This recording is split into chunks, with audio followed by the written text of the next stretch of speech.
Olá pessoal, vamos aqui para mais uma aula da disciplina de máquinas hidráulicas. Então, para quem não se recorda, a aula passada a gente falou um pouco mais sobre as classificações das máquinas hidráulicas, né? Falamos sobre os diferentes tipos, né, de bombas, compressores, né? Vimos também como a gente pode selecionar, que é por meio desses gráficos aqui. E a gente viu vagamente a parte das turbinas, porque mais posteriormente nós vamos ter uma outra aula para falar somente delas, tá? Bom, então na aula de hoje a gente vai ver os principais parâmetros característicos que nos ajudam na análise de bombas e nós vamos também verificar como a gente pode fazer a seleção. Aqui eu estou falando de bombas, tá pessoal? Mas seria de qualquer máquina hidráulica motora, tá? Então poderia válido também para compressor, ventiladores e etc. Mas o enfoque aqui na aula em si vai ser na parte de bombas, tá? Bom, então pessoal, estou só aqui revisando alguns conceitos, tá? O principal aqui que vai nos ajudar na seleção em si é a carga líquida, tá?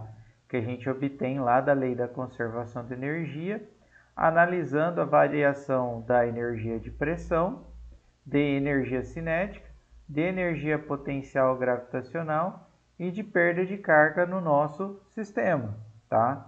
Então, quando nós temos esses valores, a gente pode achar o H da bomba, né? Então, para quem não se lembra, esse Hzão aqui que vocês estão vendo é aquele mesmo H da bomba que a gente estava utilizando anteriormente, tá? Beleza, tá? Então, aqui é a carga líquida. Bom, o que acontece, pessoal?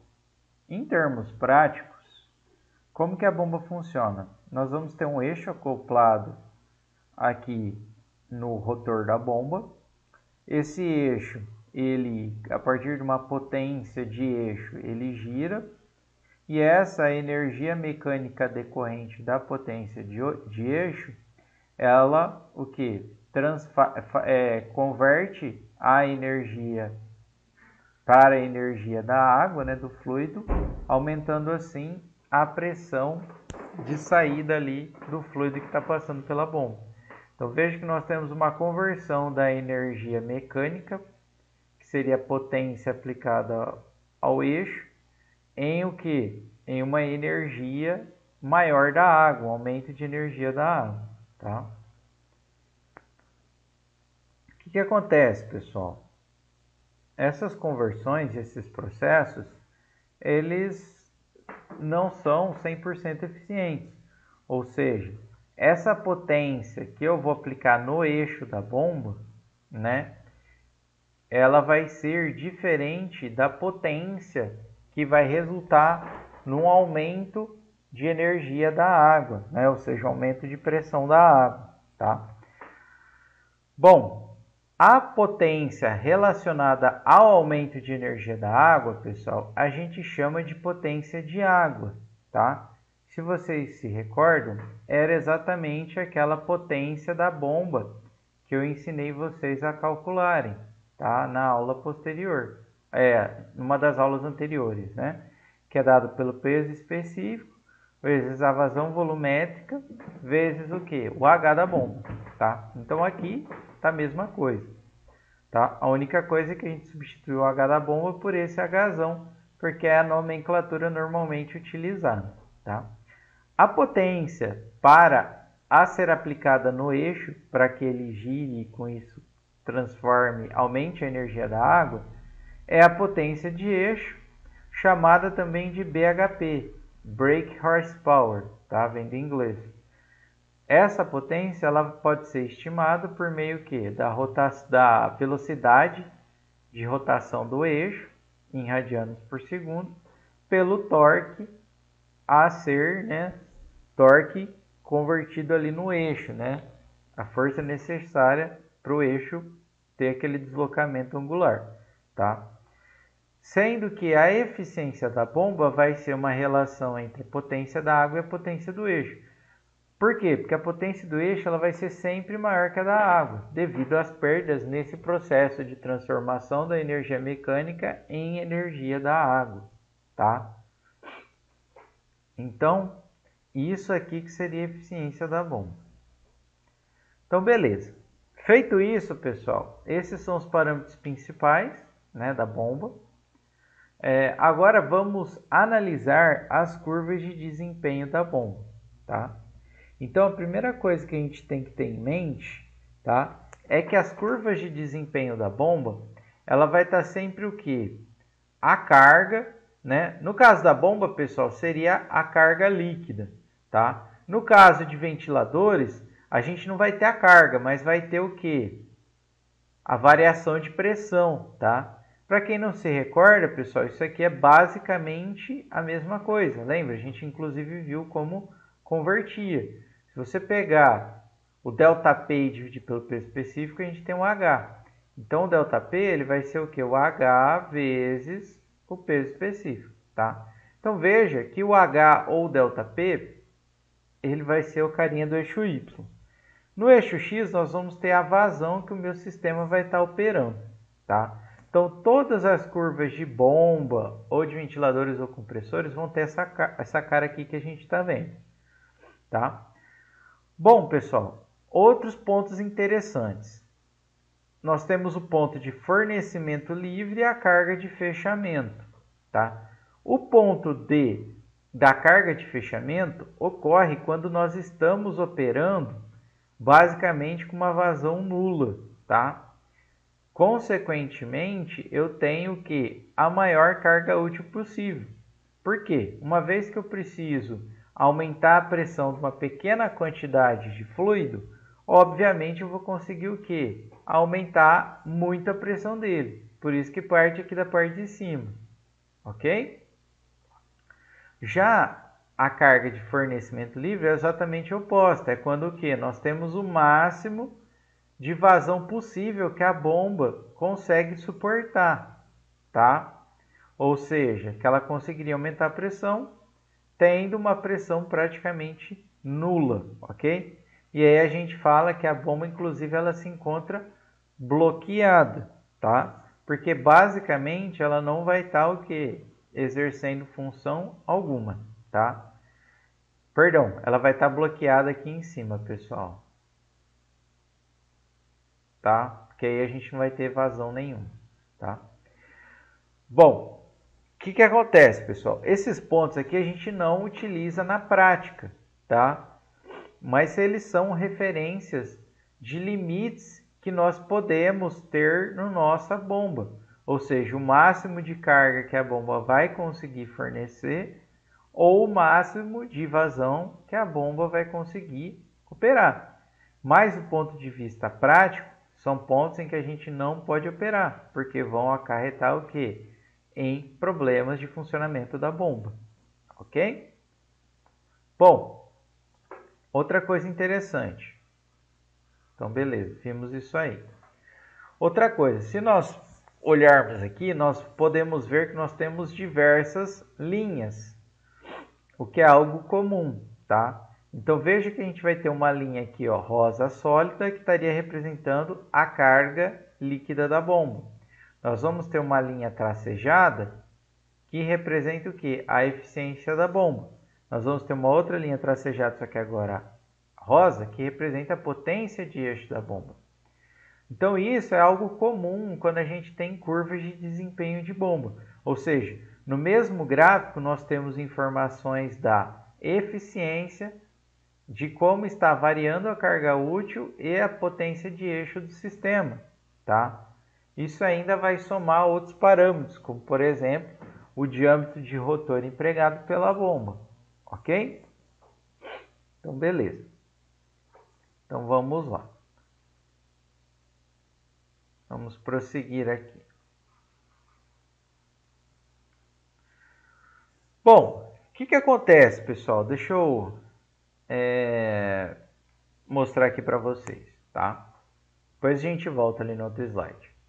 Então, o que acontece? Toda bomba, pessoal, ou compressor ou ventilador, ela vai ter uma curva característica. Ou seja, ela vai ter uma curva de como varia a carga dela, né, com a vazão, tá? Isso aqui é fornecido pelo fabricante da bomba, do compressor ou do ventilador, tá? Então isso aqui você vai ter do fabricante, ok? E sempre tendo o que? Aquele padrão, ou seja, quanto menor a vazão, a carga é maior, quanto maior a vazão, a carga é menor, né? Meio óbvio, tá? O que acontece? Então essa é a curva da bomba. O nosso sistema que nós vamos estar trabalhando, que a gente precisa empregar a bomba, precisa empregar o ventilador ou o compressor, ele vai ter uma curva diferente, que será essa curva preta, que a gente chama de curva do sistema. Ela é uma curva, pessoal, sempre crescente. Por quê? Porque conforme a gente aumenta a vazão, né, do sistema, tem-se uma necessidade do aumento da carga da bomba, ok?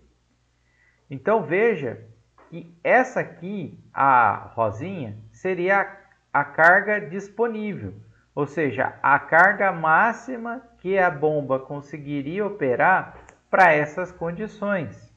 E essa curva preta aqui, ela representa a carga necessária, ou seja, a carga mínima que eu preciso ter para que ocorra, né, o bombeamento do meu sistema atingindo as condições desejadas, tá? Na prática, pessoal, essas curvas elas vão se interceptar, porque uma é decrescente e uma é crescente. Elas se interceptam, pessoal, nesse ponto, tá? Que é o ponto de operação. Ou seja, se nós pegarmos esse sistema e empregarmos essa bomba, o que acontece? Eles vão operar nesse ponto específico aqui, ok? E aí o que acontece? Ah, mas tudo bem, na prática, esse ponto de operação ele está, por exemplo, com uma vazão maior do que eu preciso. Aí nesse caso você monta um sistema de regulação, né, que diminuiria ela, tá? Mas o dimensionamento ele precisa ser realizado baseado nesse ponto de operação.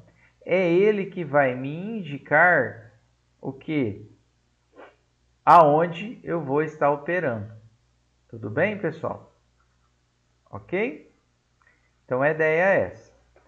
Agora vamos voltar aqui para o BEP, tá? Esse BEP é o ponto de melhor eficiência, tá?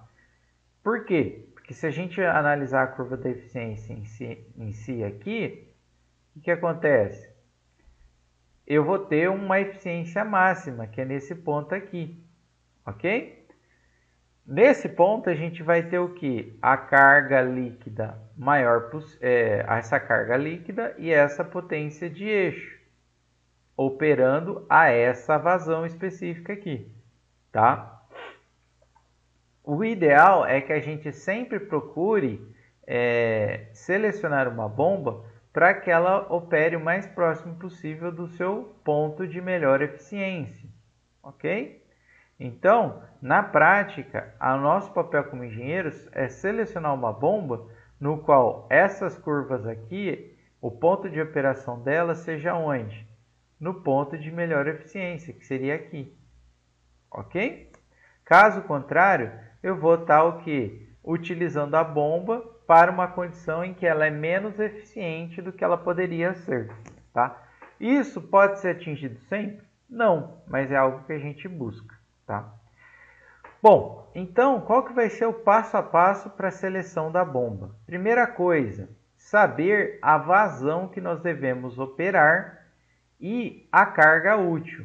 Então, não tem como eu selecionar a bomba sem saber a vazão que o meu sistema deve operar e a carga útil dele.